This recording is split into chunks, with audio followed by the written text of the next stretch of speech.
Remember, it starts 1963.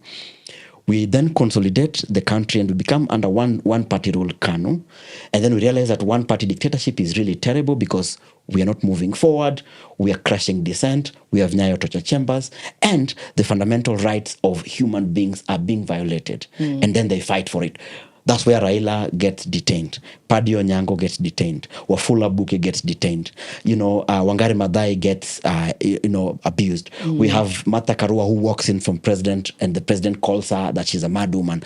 And all these stories happen. We have Matiba who pays with his life, and we have Martin Shikuku, and we have all these people. There were a group of young Kenyans from across the country, whether it was from the coast, from central Kenya, from the Rift Valley, from wherever. There were all these things, including Chelagat from the Rift Valley.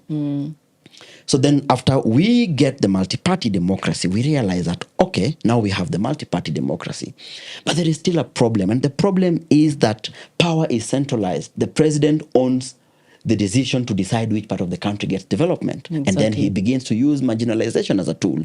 So he says that, you guys from Nyanza, you don't support my government, you will not see roads, you will not see water, you will not see anything. No development. You guys from the coast, you guys from Northeastern, we will call you names and we will fight you and we will not give you a road until Kenya is almost 70 years old. And the fight continues, and that's when the fight for what we call the constitutional change movement begins. The constitutional change movement was done by people who are a collaboration of both young and old. There was Kivuta Kibwana, Professor Kivuta Kibwana, who was the chair.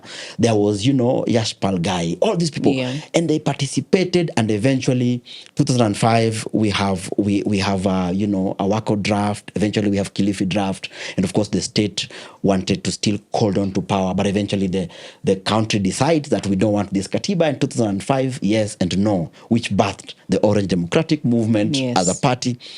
Then eventually we become, we defeat that, but then the constitutional making process begins, and 2010 we promulgate a very progressive Katiba. That's where we are right now. People now are saying that devolution is nice, independent institutions are nice, it's good to have parliament and the Senate and the county assembly and all these things, but I want money in my pocket. Yeah.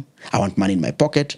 And so that is the long history of the struggle of the country. And moving forward, it will take a collaboration between generations, the old, the young, the middle, and the ones who are new, for us to move forward.